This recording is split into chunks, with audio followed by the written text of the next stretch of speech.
হরে কৃষ্ণ। সুধী ভক্তবৃন্দ, আজকের আলোচ্য বিষয়, কোনো সধবা স্ত্রীলোক একাদশী ব্রত পালন করতে পারে? যদি সে একাদশী ব্রত পালন করে তাহলে কি স্বামীর অমঙ্গল হয়? এরকম তত্ত্ব সোশ্যাল মিডিয়াতে অনেকেই প্রচার করছেন। শাস্ত্রের শ্লোকের অপব্যাখ্যা দিয়ে জনসাধারণের সামনে এরকম তত্ত্ব তুলে ধরা হচ্ছে। তো আজকের এই ভিডিওতে শাস্ত্রের আলোকে আপনাদের সামনে এই তত্ত্ব তুলে ধরব। তো আপনারা মনোযোগ সহকারে এই ভিডিওটি শুরু থেকে শেষ পর্যন্ত দেখবেন।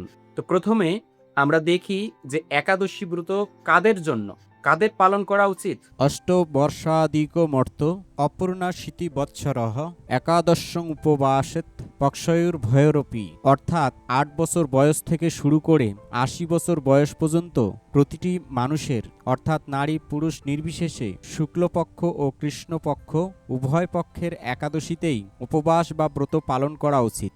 তো এই শ্লোক থেকে আমরা জানতে পারলাম এখানে না বৃদ্ধ, না যুবক, না সধবা, না বিধবা, এখানে বলা হয়েছে ৮ থেকে ৮০ বছর পর্যন্ত সকলেরই এই একাদশী ব্রত পালন করা উচিত। তো এই শ্লোকে তো আমরা জানলাম যে ৮ থেকে ৮০ বছর পর্যন্ত আমাদের একাদশী ব্রত পালন করা উচিত।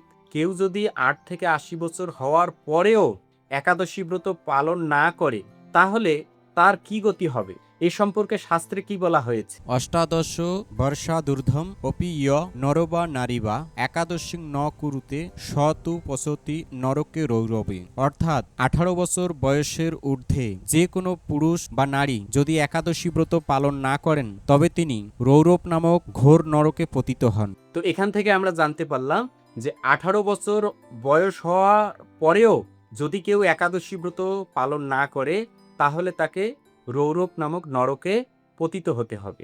এগুলো কথা কিন্তু আমার কথা নয়, শাস্ত্রের কথা। অনেকে আবার মনে করে যে না, কৃষ্ণপক্ষ এবং শুক্লপক্ষের একাদশী, মানে মাসে যেহেতু ২টা একাদশী ব্রত পড়ে, আমি সেগুলো পালন করতে পারবো না, বছরে একটা একাদশী ব্রত পালন করব যেটা ভীমসেন করেছিল, তাহলে আমার সবগুলো একাদশীর ফল লাভ হয়ে যাবে। দেখুন, ভীমসেনের উদরে অর্থাৎ পেটে বৃক নামক অগ্নি ছিল। সে যদি ভোজন না করত তাহলে সেই অগ্নি কোনো রকমভাবেই শান্ত হতো না। আপনি আমি, আমরা যারা আছি তারা তো আর ভীম নই। আমরা যেহেতু সাধারণ মানুষ, তাই সাধারণ মানুষ যেভাবে একাদশী ব্রত পালন করা সম্ভব, বিশেষ করে এই কলিযুগের মানুষের জন্য পূর্বতন মহাজনগণ নিয়মকে শিথিল করে দিয়েছেন। সেই নিয়ম অনুসারে আমাদের এই একাদশী ব্রত পালন করা উচিত। অন্ততপক্ষে পঞ্চরবি শস্য সেগুলো বর্জন করে, যেমন ফল, জল, দুধ, বাদাম, অনুকল্প প্রসাদ, সেটা গ্রহণ করে একাদশী ব্রত পালন করা যেতে পারে। এখন অনেকে বলতে পারে যে খেয়ে দেয়ে আবার কিসের একাদশী?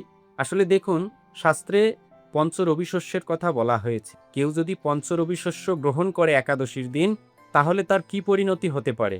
শাস্ত্রে এ সম্পর্কে বলা হয়েছে, জানিকানি চপাপানি ব্রহ্মহত্যা সমানিচ অন্নামাশ্রিতম তৃষ্টামি সংপ্রাপ্তে হরিবাসরে। অর্থাৎ ব্রহ্মহত্যার মতো ভয়ঙ্কর সমস্ত পাপসমূহ হরিবাসর বা একাদশীর দিনে অন্নের মধ্যে আশ্রয় গ্রহণ করে। তাই ওই দিন নারী বা পুরুষ যে কেউ হোক অন্ন গ্রহণ করলে সেই সমস্ত পাপ ভক্ষণ করা হয়।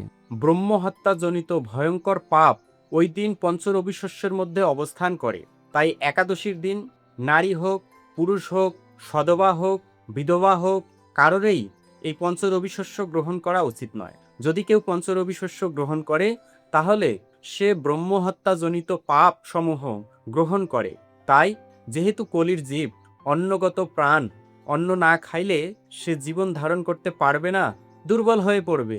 এই জন্য পূর্বতন আচার্যগণ আমাদেরকে সিদ্ধান্ত দিচ্ছে যে দেখো, তোমরা যেহেতু কলির জীব, অন্ততপক্ষে একাদশীর দিন পঞ্চরবি শস্য বর্জন করে এই একাদশীর দিন ফল, জল, দুধ, বাদাম, অনুকল্প গ্রহণ করে একাদশী ব্রত পালন করো। মানে কোনো রকম নিয়মটা রক্ষা করো। নির্জলা ব্রতের কথা বললে সকলে পিছিয়ে পড়বে, মানে একাদশী ব্রত পালন করতে চাইবে না। তো অন্ততপক্ষে নিয়মটা যেন রক্ষা হয়, পাপ থেকে রেহাই পাওয়া যায়, এই জন্য এই পদ্ধতি অবলম্বন করা উচিত। আর যাদের শরীরের সামর্থ্য আছে যে আপনি নির্জলা একাদশী ব্রত একদম একুরেটভাবে করতে পারছেন, সে করুন, কোনো সমস্যা নেই। কিন্তু আপনি একটা একাদশী নির্জলা করলেন, এভাবে অসুস্থ হয়ে হাসপাতালে গিয়ে ভর্তি হলেন, অসুস্থ হয়ে পড়ে থাকলেন বাড়িতে, এরকম একাদশী ব্রত করার প্রয়োজন নেই।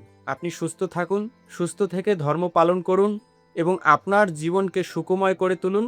ভগবান শ্রীকৃষ্ণের বিশেষ কৃপা লাভ করুন। তো যে মূল কথাটি ছিল আজকে, যে সধবা স্ত্রীলোক মানে যারা বিবাহিত, তারা কি একাদশী ব্রত পালন করতে পারবে?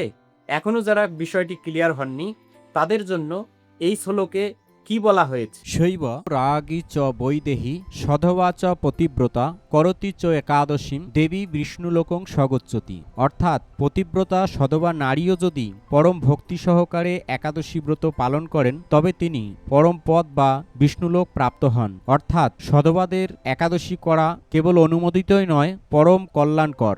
তো এই শ্লোক থেকে আমরা জানতে পারলাম যে কোনো পতিব্রতা স্ত্রী যদি ভক্তি সহকারে একাদশী ব্রত পালন করে, সে একাদশী ব্রত পালন করার ফলে বৈকুণ্ঠ লোক প্রাপ্ত হয়। সেটা অমঙ্গল নয়। তাই অনুরোধ করব, যারা শাস্ত্রের শ্লোকের অপব্যবহার করে, অপব্যাখ্যা করে জনসাধারণের কাছে প্রচার করছেন, তারা এরকমটি করবেন না, তাহলে জনসাধারণ বিপদগামী হবে। তো এই ছিল আজকের ভিডিওর বিষয়।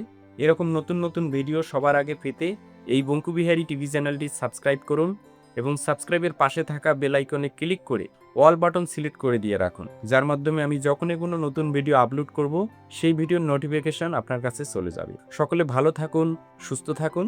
আবার দেখা হবে পরবর্তী ভিডিও নিয়ে। হরে কৃষ্ণা।